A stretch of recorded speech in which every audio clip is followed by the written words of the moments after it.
It's time to rev up your engines. America's Car Show with Tom Torbjornsen is on the air on WBBZ-TV. Brought to you by the AAA of Western and Central New York. Get the AAA guarantee at all Western New York Car Care Plus locations. By NAPA Auto Parts. Get NAPA know-how. And by Dunn Tire. Service you deserve from professionals you trust at Dunn Tire. Now, here's Tom Torbjornsen. And welcome to your motorized marvel of media. I'm Tom Torbjornsen. Hey, if you think Willy Wonka's chocolate factory was cool, well then follow me as we take a tour into a machine shop of mesmerizing motor machines. But first, let's go for a ride in a brand new Mazda 6. Tom Torbjornsen here on location at Towne Mazda, and I heard a lot about the new Mazda 6, the 2014 model. It just so happens they got a couple here, so I thought we'd go in and take a look and see what they're looking like. John, good to see you. Tom, how are you? All right. John Burgasser is a sales and leasing consultant here at Towne Mazda, and you've got a new 6 for us to look at, 2014. 2014 Mazda 6, Tom. Tell me about it. Brand new vehicle, all redesigned for the 2014 model year. All the way from the tires and wheels up. Engine, interior, sheet metal, chassis, transmission, options, everything. I like what they've done to the body. It's just so cool. I like the fender flares, the way they come out. It's kind of muscular, curvy, and sexy. Absolutely, Tom. Wow. Let's go around to the back and take a look at the back of this. And one of the things that I know the guys are raving about here in the dealership is that trunk space. Yeah, one of the largest trunks in the class for the midsize sedan. Fold down seats, 60-40 split, so you got plenty of room for anything you need to haul around with this sedan. Show us that trunk. There you go, Tom. Trunk space with the seats up. You have your fold down options right here. Put anything you need in the back of this vehicle. You know, I noticed something on the back of the trunk lid. Sky Active. Talk to me about Sky Active technology. Sky Active is Mazda's all-encompassing term for everything fuel efficient. It comes down to new engine designs, direct fuel injection, high compression ratio motors running 87 octane, high horsepower, high torque. New 6-speed automatic and manual transmissions for this vehicle, and it's an all-new lightweight chassis utilizing a lot of high tensile strength steels. You know, as I was looking at the vehicle earlier, I was noticing the driver cockpit. It's really nice. They've redesigned even the dash and all the appointments inside. Yeah, everything's new inside as well. New steering wheel, new dash layout, brand new touchscreen interface for all your media, whether it's CD, MP3, phone, navigation, new seat design. They're starting to use a lot nicer leathers, perforated seating on the leather if you see that. New steering wheel design, a lot smaller diameter, much more sporty, and a new 3-spoke design as well. Fuel mileage. Fuel mileage, 26 in the city, 38 on the highway. Wow. Yeah, all the while making 184 horsepower. That's amazing. 2.5 liter, 4-cylinder. It still always amazes me when they talk about the power and the torque that they're generating out of these 4-cylinder engines. I mean, it's just unprecedented in you know, in the history of the industry. Yeah, it's it'll be a real refresher for this segment. Let's take a look under the hood.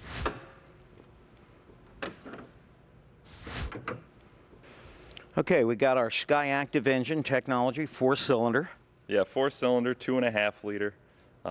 Like I said, making 184 horsepower, 185 foot-pounds of torque, delivered through the front wheels by the 6-speed automatic transmission. ABS brakes? ABS brakes, brake force distribution, brake force control, so emergency stop situations. All the latest, greatest tech stuff to keep you safe. Well, I tell you what, I'm really drooling now. I want to drive one of these puppies, so why don't we step outside and see if we can get one to take for a ride. Sounds good. All right.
First impression, wow. Yeah.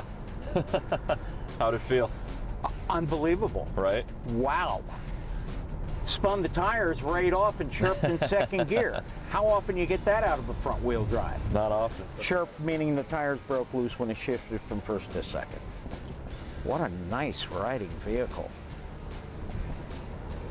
And I like the cornering and handling capability. Did they do anything to the suspension, John? Still a full independent suspension, independent front and rear. Coilover shock design. McPherson struts up front. But one of the better designed midsize sedan packages that you can buy. Yeah. Wow. Feels good.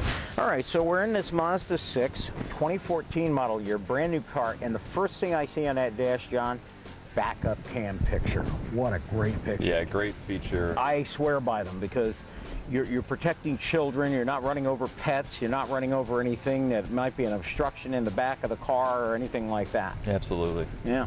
Easy to see out of, don't see a lot of blind spots. Does this vehicle have blind spot technology? It does. Tell me about that. It's got the blind spot monitoring system, which means in the bumper there's radar communicating with the car to warn you left or right if there's vehicles coming up behind you in your blind spots, and it'll notify you on the respective mirror, left or right, with an orange icon, and then if you were to flip your blinker on, it's going to give you an audible chime to let you know that there is something possibly in the blind spot. Not a good idea to change lanes. Don't change lanes at that moment. Yeah, I like that. I'll tell you, that's one of the many safety features that we're seeing come out in a lot of car makers' vehicles today. A new YouTube site called Driver Assists has come up, and it outlines all of the safety features, and you know, that's just one of them that's really popular with people. That you find that, don't you, John? Oh, absolutely. That blind spot technology is really good stuff, and people want it, don't they? Yeah, people are looking for it when they're in the showroom. Yeah. Amazing.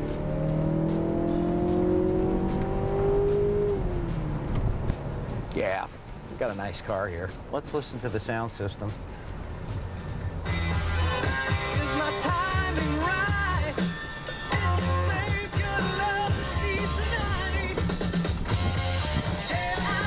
Hot-blooded, check it and see. Ooh, I gotta watch the road. Now let's try the brakes and make sure it stops after I twisted it up. Nice. Nice. I twisted it up to a speed just a few miles an hour above the speed limit. Shh. The speed limit police are watching. And I don't mean the cops. John DeShulo. Well, John Burgasser, thanks so much for giving us the opportunity to experience the new Mazda 6. What a car! What a car it is, indeed. Thanks a lot. We'll be back. Thank you, Tom. On location at Towne Mazda, I'm Tom Torbjornsen on America's Car Show.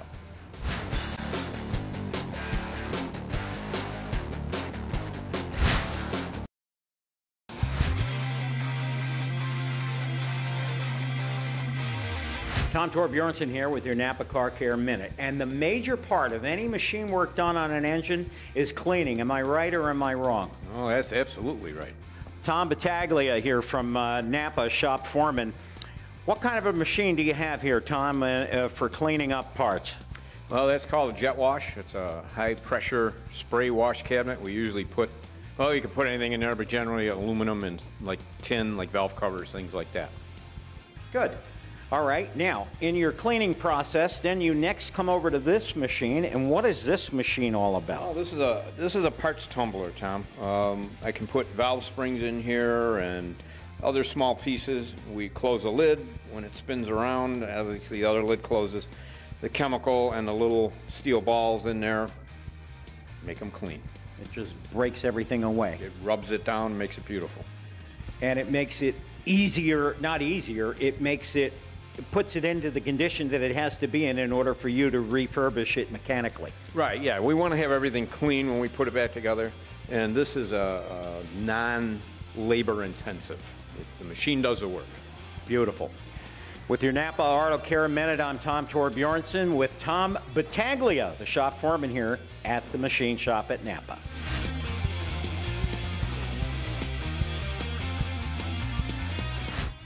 Hi, and welcome back to America's Car Show. I'm Tom Torbjornsen, and this is your automotive news in the rear view.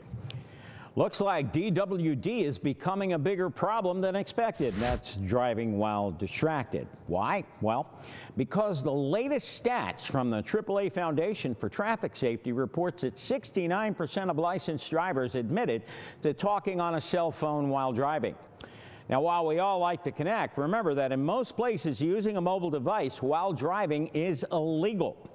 What's worse is that drivers who use cell phones are also the same drivers likely to speed, drive drowsy, drive without a safety belt, send emails or text. The president of the AAA Foundation for Traffic Safety says motorists need to be educated on these risks because Americans believe this problem is getting worse. Get ready for another hybrid to hit the highway. Peugeot Citroën has unveiled a new vehicle that combines a conventional engine with compressed nitrogen propulsion, which they say will cut the cost of emissions compared with the current gas-electric hybrids on the road. The French car maker calls this hybrid air system developed with a major parts supplier, Robert Bosch. Unlike Toyota's Prius, which supplements a conventional engine with an electric motor, this new Peugeot is much more sophisticated. It gets its energy from braking and deceleration with a separate hydraulic motor. We'll see how things roll out with this new hybrid is hatched. A new J.D. Power study says that a large number of drivers are not satisfied with their in-vehicle navigation units, with many using their own smartphones to help them get where they need to go. What's the problem? Well, drivers say the controls are too tough to use and they can't read the directions because the text is too small or in a bad place. What do they like? Well, it looks like the Garmin design systems in Chrysler products. But what does the future hold? Well, J.D. Power and Associates says manufacturers have to make their nav system platforms work better and integrate with smartphones, or they may get lost in a new sea of technology. Here's a recall alert. GM is recalling Chevy Malibus from the 2013 model year in the U.S. because of a problem in the rear suspension systems. GM says certain Malibus may have left the factory with some loose suspension bolts. The team at NHTSA say those loose bolts could lead to a problem handling with your car and increase the likelihood of a crash. GM is also recalling late model Buick Verano, Chevy Cruze, Camaro, and Sonic models in the U.S. Why? Well, there's a problem with the airbags. Looks like there's a problem that could prevent the driver's side airbag from deploying in the event of a crash. If you own any of these vehicles, remember to call your dealer and ask about the recalls and have your vehicle ID number ready. If you have a question about our news and views, contact me, Tom at americascarshow.com.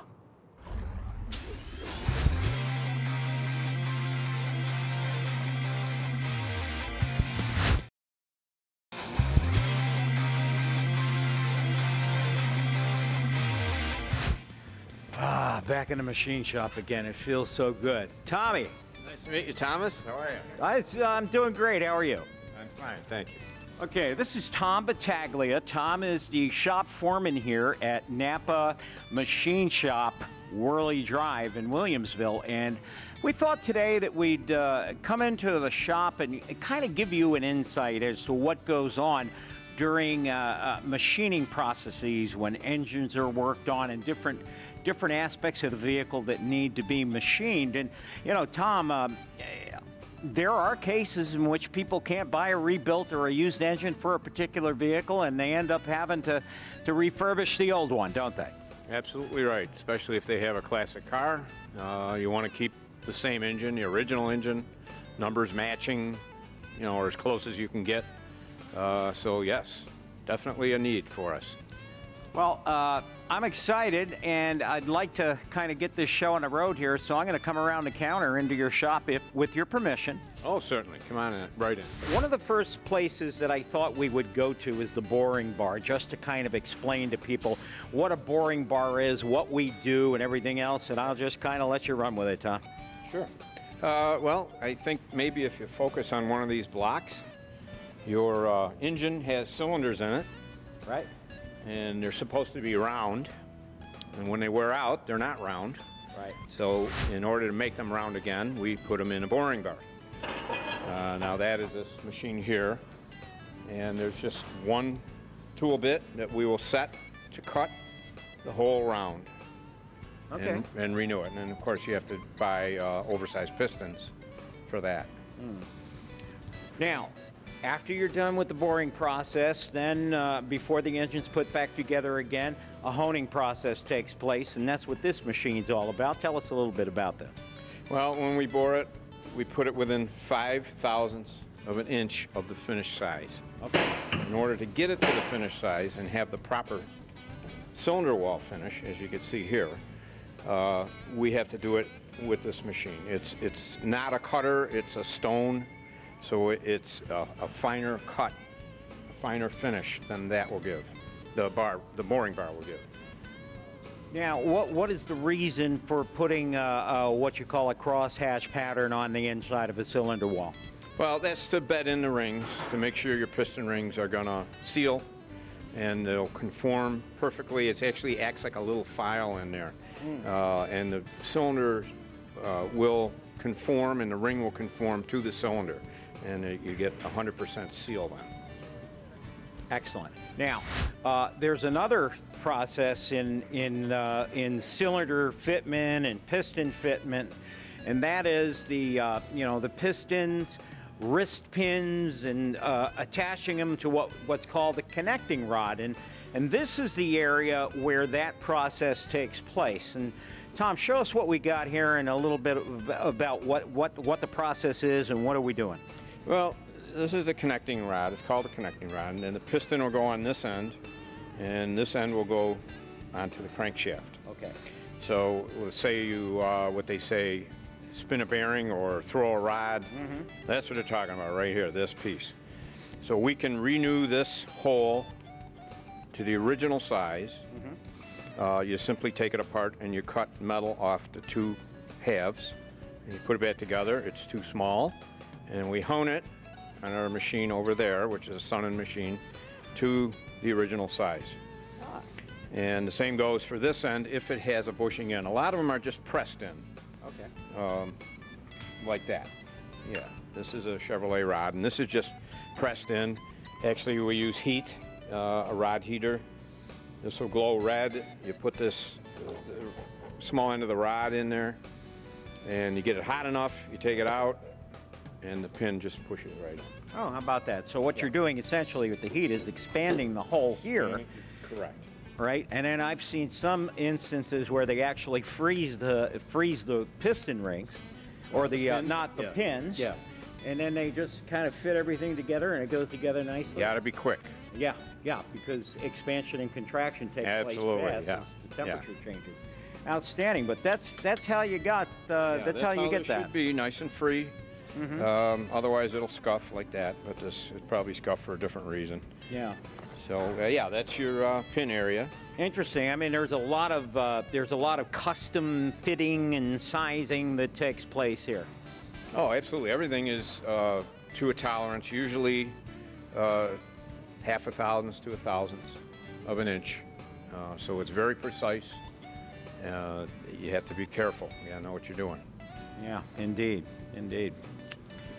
Well, that does it for our first segment here at NAPA Machine Shop on Worley Drive. Tom Battaglia, the shop foreman, thanks so much for being on camera with us and inviting us into your shop, because I know guys like you can be really touchy about people walking through the shop without permission. And oh, actually, if we build an engine for you, you're welcome to come in, and we'll let you come in and watch us do it. Outstanding, and we're planning on a segment number 2 from this shop because I've got some really interesting machines to show you on the flip side. On location at NAPA Worley Drive, I'm Tom Torbjornsen for America's Car Show.